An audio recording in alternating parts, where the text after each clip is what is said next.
سیاسی قد کیسے بڑھتا ہے اور کیسے کم ہوتا ہے یہ ہمیں کسی کو بتانے کی ضرورت نہیں ہے. ہم اس کی چیز کو بخوبی سمجھتے ہیں. دیکھیں معاملہ یہ ہے کہ پنجاب میں ہماری سپورٹ ہمارا ووٹ موجود ہے اور وہ ہمارے ساتھ ہے. میں دعوے سے کہتا ہوں کہ ہماری سپورٹ ہمارا ورکر ہمارا ووٹ ایک بھی جو ہے وہ آگے پیچھے نہیں ہوا. اگر کسی جگہ پہ ہوا ہے تو انشاءاللہ تعالی ہم اس کو وہاں رہنے نہیں دیں گے, ہم اپنے پاس واپس لائیں گے. ہماری سپورٹ جو ہے وہ ہمارے ساتھ ہے. اب جو ہماری اپوزیشن ہے یعنی پنجاب میں جو ہے وہ یا تو میاں نواز شریف کا ووٹ ہے یا پھر اس کا مخالف ہے. تو وہ جو مخالف ووٹ ہے اس کو اٹریکٹ کرنے کی کوشش کر رہی ہے پیپلز پارٹی بھی اور دوسری جماعتیں بھی. تو آپ مجھے بتائیں کہ اگر وہ ہمارے اوپر بمباری نہیں کریں گے, ہمارے اوپر تنقید نہیں کریں گے تو کیسے اٹریکٹ کریں گے؟ تو اس لیے ان کی یہ پالیسی جو ہے یہ بالکل سیاسی طور پہ درست ہے. انہیں جو ہے وہ بالکل ہمارے خلاف بات کرنی چاہیے. انہیں اپنے آپ کو ہماری مخالفت میں ہمارے مخالف ووٹ کو جو ہے وہ اپنے آپ کو پیش کرنا چاہیے اور انہیں بالکل حقیقت میں پیش کرنا چاہیے تاکہ لوگ ان کے اوپر جو ہے وہ اعتماد کریں. لیکن ان حدود و قیود کا خیال رکھا جانا چاہیے اور سیاسی رواداری اور سیاسی احترام کو پیش نظر رکھا جانا چاہیے. ہم بھی رکھیں گے انشاءاللہ تعالی. وہ سیاست, وہ گھٹیا اور فتنے پہ اور افراتفری پہ مبنی سیاست کہ میں چھوڑوں گا نہیں, میں سب کو جیلوں میں ڈالوں گا, مجھے اگر اختیار ہو تو میں 500 آدمیوں کو پھانسی لگا دوں, میں جو ہے وہ جیلوں میں کسی کو میڈیسن نہیں جو ہے وہ لینے دوں گا, میں کسی کو جو ہے وہ گھر کا کھانا نہیں لینے دوں گا. اب آپ مجھے بتائیں کہ اس کو جو ہے وہ وہاں پہ 10 جو ہے وہ کھانے مل رہے ہیں روز. کبھی کہتا مجھے دیسی مرغ چاہیے, کبھی اسے یخنی چاہیے, کبھی اسے جو ہے وہ فش چاہیے. تو کیا یہ ہمارے سامنے ہو رہا ہے نا سارا کچھ. اس کو ورزش کے لیے مشینیں دی جا رہی ہیں, اس کو گھر سے کھانا دیا جا رہا ہے, وہاں پہ جو ہے وہ اس کو جو ہے وہ روزانہ اس کو جو ہے وہ مینو پیش کیا جاتا ہے اور جو سلیکشن ہوتی ہے اس کے مطابق اس کو جناب کھانے تیار کر کے دیے جا رہے ہیں. ڈاکٹرز پہلے جناب اس کو چیک کرتے ہیں. اس کے علاوہ ان کا جناب ہر طرح سے یعنی میرا خیال ہے کہ کوئی 4-5 اسٹار ہوٹل جیسی ان کو سہولتیں دی جا رہی ہیں.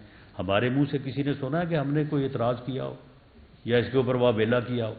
بلکہ میں آن ریکارڈ ہوں کہ قانون کے مطابق جو سہولت اسے مزید ملنی چاہیے وہ بھی دی جائے. بلکہ میرے کریڈیبل سورسز ہیں کہ میں جو کہا کرتا تھا کہ ہم اس کو جیل میں یہ ہمیں جو ہے وہ اذیت دے رہا ہے, لیکن جب یہ جیل میں جائے گا تو ہم اسے ہر سہولت دیں گے لیکن ایک چیز نہیں دیں گے.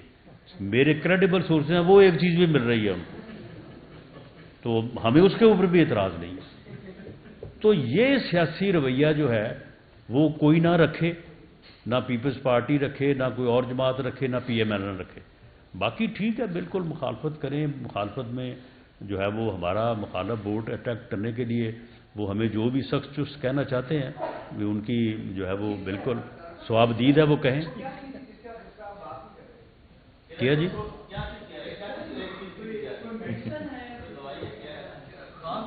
یار اب معاملہ یہ ہے کہ میں تو کئی چیزوں کی بات کر رہا ہوں لیکن ان کو تو سب کچھ ہی وہاں پہ مہیا ہو رہا ہے.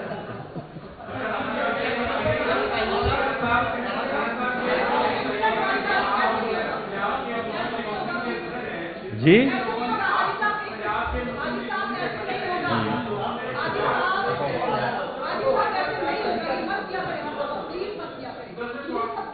چلیں باری باری کریں.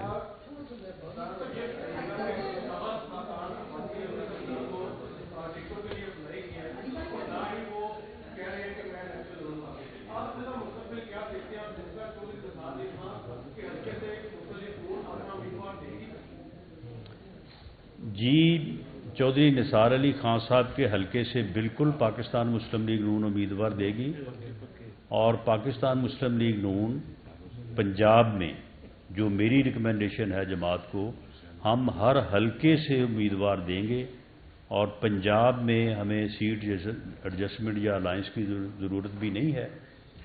رہی بات شاہد خاقان عباسی صاحب کی، وہ ہمارے ساتھی ہیں اور ہمارے بہت بہترین ساتھی ہیں، بڑے جو ہے وہ حق سچ کی بات کرنے والے اور بڑے بے باک بات کرنے والے ہمارے دوست ہیں۔ وہ دیکھیں ان کی ایک سوچ ہے، وہ کہتے ہیں کہ جی اس الیکشن کا کوئی فائدہ نہیں ہے، تو بہرحال وہ الیکشن میں حصہ نہیں لینا چاہتے، لیکن ان کی مشاورت، ان کی رہنمائی جو ہے وہ ہمیں حاصل رہے گی اور وہ ہمارے ساتھ ہیں۔ میاں نواز شریف صاحب سے ان کا کوئی تعلق یہ کوئی 2-4 مہینوں یا 2-4 سال کی بات نہیں ہے، پچھلے 30-35 سال سے وہ ان کے جیل کے ساتھی ہیں اور 99 میں وہ ان کے ساتھ جیل میں رہے ہیں، تو یہ بڑے مضبوط رشتے ہیں۔ تو اس لیے وہ ٹھیک ہے، ان کا ایک موقف ہے، ان کی ایک سوچ ہے، ایک سیاسی کارکن کو اپنی سوچ رکھنے کا حق حاصل ہے،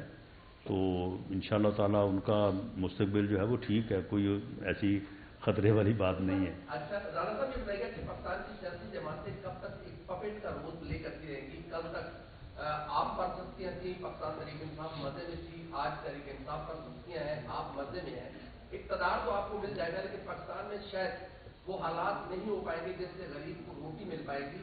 سیاستدان کب سمجھیں گے، کب سلجھیں گے؟ جب تک آپ جیسے دوست جو ہیں وہ اس انداز میں سوچتے رہیں گے۔ مجھے یہ بتائیں کہ میں اگر یہ کہتا ہوں کہ میرے ساتھ ظلم ہوا تو میرے بھائی آپ اس بات کو ویریفائی کرنے کے بعد میری بات تسلیم کریں کہ واقعی ہیروئن 15 کلو ہیروئن جو ہے وہ میری گاڑی سے نہیں برآمد ہوئی تھی۔ تو معاملہ یہ ہے کہ اب جب آپ میرے ساتھ یا ہمارے ساتھ آپ پی ٹی آئی کو شامل کرتے ہیں تو کچھ خدا کا خوف کریں۔ 9 مئی کو آپ مجھے بتائیں کہ کسی ادارے کے اوپر وہ دفاعی ہو یا اپنا جو ہے وہ ادروائز ہو، آپ اس کے اوپر چڑھ دوڑیں، دفاعی تنصیبات کو آگ لگائیں، جا کے ان کے گھروں کو آگ لگائیں، آرمی ہاؤسز کو آگ لگائیں، ان کے ہیڈ کوارٹر کے اوپر جو ہے وہ حملہ کریں، تو اس کے بعد اگر آپ کے خلاف کوئی کارروائی ہو تو آپ کہتے ہیں کہ جی یہ سلسلہ جو ہے یہ کب تک جو ہے وہ جاری رہے گا۔ معاملہ یہ ہے کہ کیا اس بندے نے چیف آف آرمی سٹاف کی تعیناتی کو رکوانے کے لیے اس نے لانگ مارچ نہیں کیا؟ اس نے آرمی کے ریٹائرڈ اور آرمی کے حاضر سروس لوگوں کے ساتھ جو ہے وہ مل کے ایک ایسی سازش جس کے نتیجے میں خدا نہ خواستہ اگر آرمی میں تقسیم کا عنصر آ جاتا تو پھر کیا بنتا ہے اس ملک کا؟ کیا اس نے یہ کوشش نہیں کی؟ کیا اس نے جو ہے وہ یہ بات برملا نہیں کی کہ فلاں کو ایکسٹینشن دو، فلاں کو یہ کرو اور فلاں کو وہ کرو؟ کیا وہ ایک حساس ادارے کے سربراہ کی تعیناتی کو اس نے جو ہے وہ پولیٹیسائز نہیں کیا؟ اس نے جن دنوں میں یہ ہونا تھا تعیناتی، ان دنوں میں وہ راول پنڈی میں انسانوں کا سمندر جو لے کے جانا چاہتا تھا وہ کس کے لیے لے کے جانا چاہتا تھا؟ اگر وہ ہمارے لیے لے کے جانا چاہتا تو پھر اسلام آباد لے کے آتا۔ اسلام آباد اس نے کہا بھی تھا کئی دفعہ کہ جی میں آ رہا ہوں اور آپ کو جو ہے وہاں پہ وہ کیا کہتے ہیں چھپنے کے لیے جگہ نہیں ملے گی۔ اور اس کے بعد کیا یہ باتیں جو ہیں یہ چیزیں ثابت نہیں ہیں کہ یہ طے کیا گیا کہ میں گرفتاری نہیں دوں گا؟ گرفتاری کے لیے پولیس گئی، اس کے اوپر پٹرول بم پھینکے گئے، ان کو وہاں پہ مسلح لوگوں کو بٹھایا گیا۔ مسلح لوگوں میں ایسے لوگ تھے جن کے اوپر پہلے جو ہے وہ دہشت گردی کے مقدمات رہے، وہاں پہ پولیس کو مارا گیا، زخمی کیا گیا، اور اس کے بعد جب ان کو گرفتار کیا گیا، کس کو نہیں گرفتار کیا؟ ہمیں نہیں گرفتار کیا گیا، میاں نواز شریف کو گرفتار نہیں کیا گیا، اور لوگوں کو گرفتار نہیں کیا گیا۔ یہ کون سی بات ہے کہ جی اگر مجھے گرفتار کیا گیا تو آپ نے پھر یہ کرنا ہے؟ اور اس کے بعد جو انہوں نے کیا، اس کے بعد بھی اگر آپ جو مسلم لیگ نون کے ساتھ ہوا 2018 میں اس کو اور اس کو اگر آپ ایک جیسا ہی دیکھ رہے ہیں تو یہ پھر ہماری بدقسمتی ہے۔ تو جب تک آپ اس قسم کا جو ہے وہ ناانصافی کرتے رہیں گے تو اس وقت تک پھر یہ بات بھی ہوتی رہے گی۔ رانا صاحب بتائیے گا، آپ نے بھی بات کی کہ چیئرمین سلیقین صاحب کو جیل میں بڑی سہولیات ہیں، دوائی بھی مل رہی ہے، تو ان کی جو سہولت کار تھے جن کے نام انگلی دیتی تھی وہ تو اب گھروں پر جا چکے ہیں، تو اب چیئرمین سلیقین صاحب کس کے لاٹ رہے ہیں اور کون یہ ان کو سہولیات فراہم کر رہا ہے؟ دیکھیں جی، اس وقت تو ان کو سہولتیں تو عدالت کے حکم پہ مل رہی ہیں، دوائی بھی؟ بالکل دوائی بھی مل رہی ہے۔ جی آپ بڑی دیر سے بات کر رہے ہیں، جی کر